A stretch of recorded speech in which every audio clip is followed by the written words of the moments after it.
If you can understand this British accent, your listening is fantastic.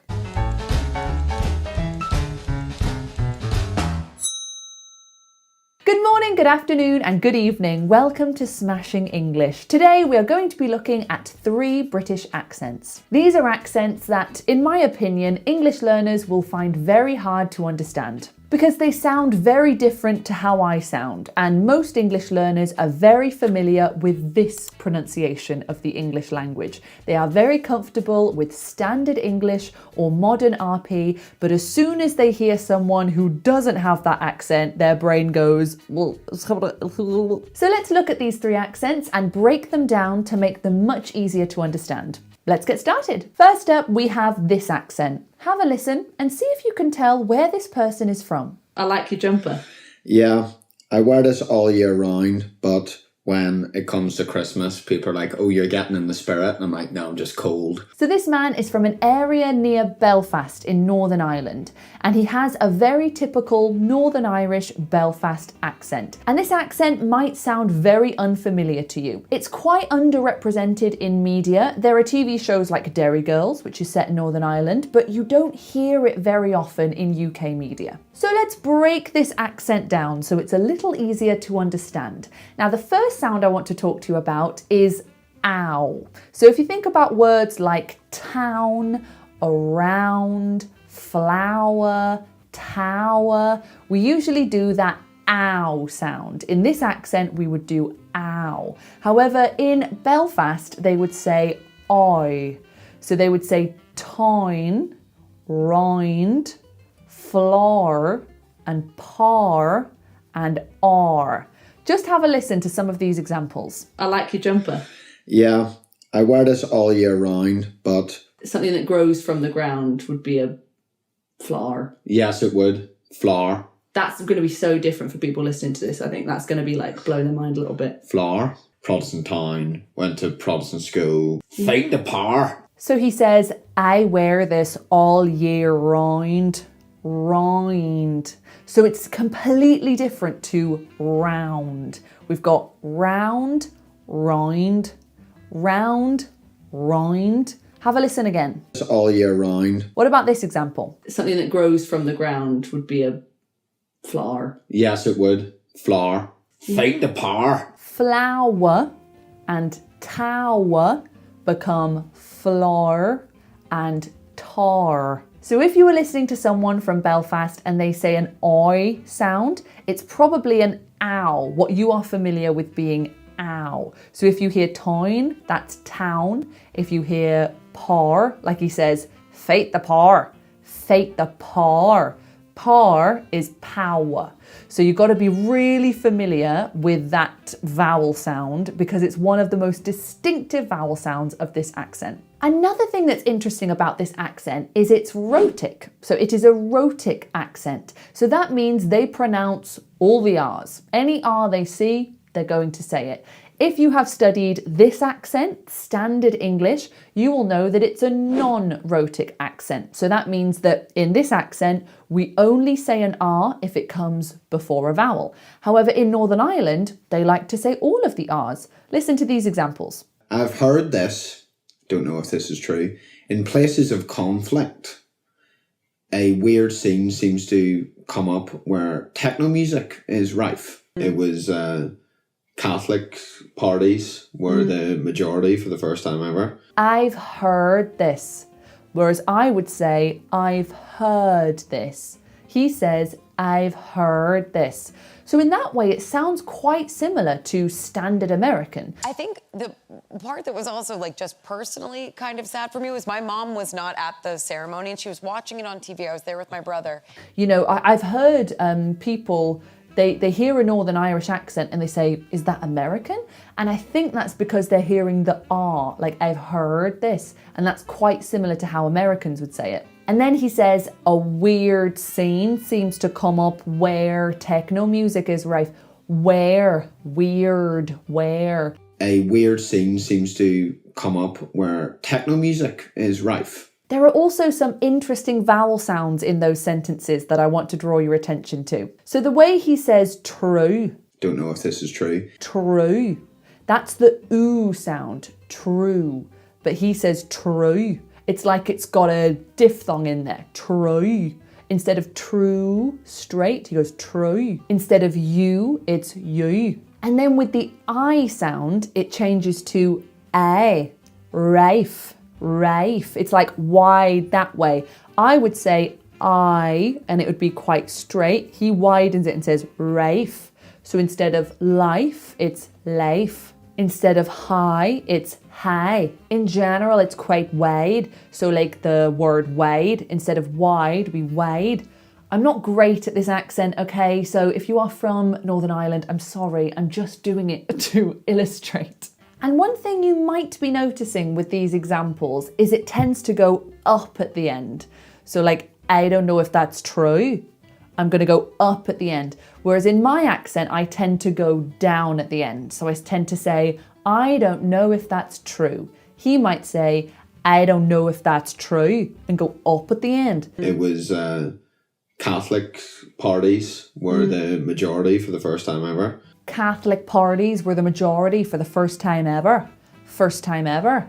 Going up at the end. Another way that someone from Belfast would end their sentence is by saying like. You've got Peaky Blinders written all over you, like. So that might be something you hear at the end of a sentence, and it doesn't necessarily mean anything. It's just a kind of an ending. It's a bit of a punctuation point. Again, talking about the endings of words, people from Northern Ireland might drop their G's at the end of ing. So listen to how he says these words. Boggin. Is that Northern Irish? Yeah, boggin. What does that mean? Like you're stinking. Oh. Like you're stunkin'. Stinkin'. Ends on an N, not a G. So running would be runnin'. Drinking would be drunken. That G does tend to get dropped. So this will take a bit of adjustment to train your ear to understand this accent. Every example I've shown you has been from our latest English course, 10 Conversations, 10 Accents. So if you want to hear the rest of this conversation and practice your listening skills and learn how to understand this accent even more, check out the link in our description down below.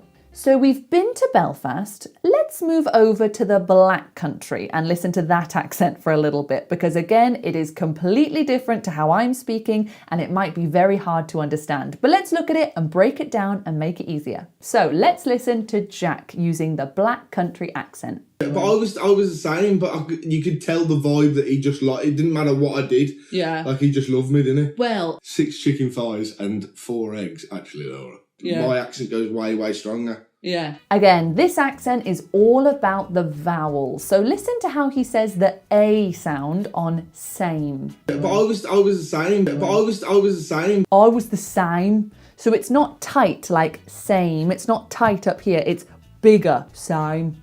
Every vowel is just a bit bigger. I was the same, I. So instead of starting on same, he starts out here, same. So it's a lot bigger. Now listen to how he says the I sound, like vibe. You could tell the vibe that he just liked. It didn't matter what I did. Vibe, oi. So I would say I. So I would do my I sound like this. I. He goes, oi. So he even changes the mouth shape. Oi. Vibe, vibe. So instead of saying vibe, he says vibe. So that goes more forward. So A and I become I and I. So I'm playing, I like this game would be I'm playing, I like this game. Now pay attention to how he says just and loved. Yeah. Like he just loved me, didn't he? Well. He says just and loved. This is probably the biggest defining characteristic of a Black Country accent, is the fact that we don't say Black Country, we say Black Country. So bus becomes bus, just becomes just, love becomes love. Very far forward, that sound. What do you catch if you want to go into town? The bus. The bus, not the bus. But in Birmingham they say buzz. The buzz with a Z. With a Z. So let's put those sounds together in a sentence. So we've got I, and So together that would sound like this. He loves that game. He loves it more than his own life. Another thing that's interesting about the Black Country accent is the way they pronounce the ER sound on the ends of words. So normally in my accent, I would do a schwa. So I would say stronger or mother or water, better. Can you see it's completely relaxed at the end? Water, water. However, in the Black Country, that becomes water, stronger, better. Listen to how Jack says stronger. Yeah. My accent goes way, way stronger. Yeah. My accent goes way, way stronger. Now you can probably tell that these examples are from another conversation in our English course, 10 Conversations, 10 Accents, because there are 10 conversations in the course and everyone has a completely different accent.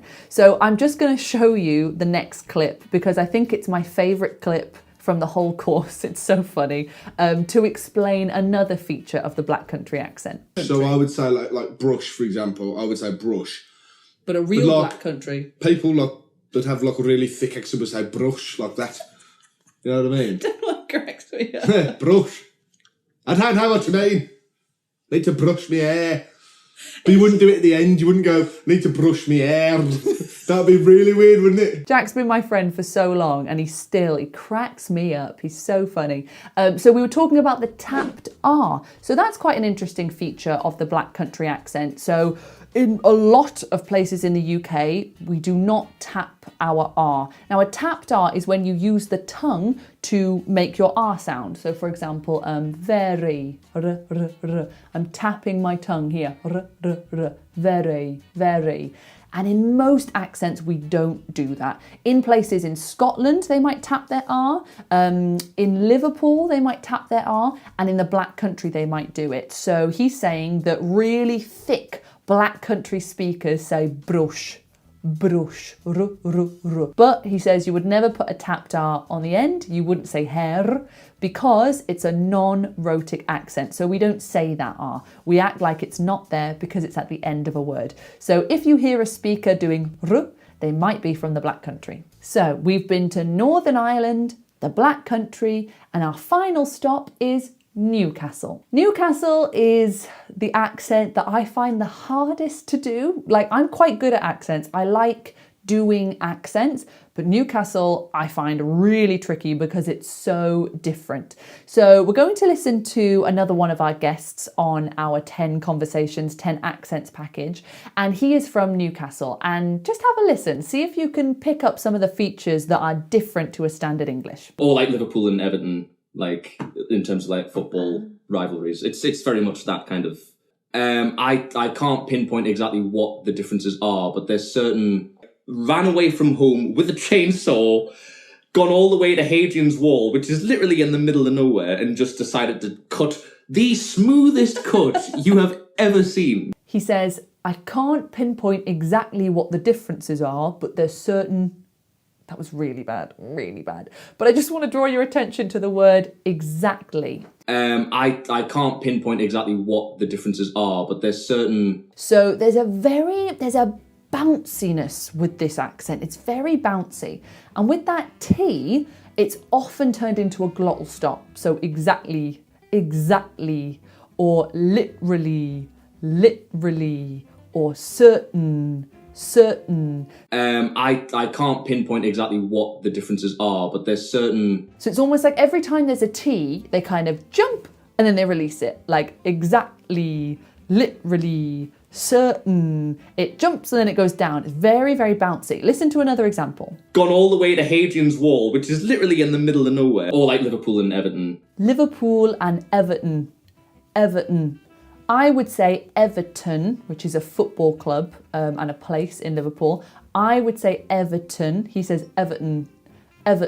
There's literally much better water in the filter. This is a super common defining feature of this accent, and it makes it sound really bouncy. There's literally much better water in the filter. It feels like it's going roo, roo, roo, roo. It's got a lovely bouncy melody to it. I love it. I just can't do it. The other sound I want to draw your attention to is O. So in standard English, we would say home.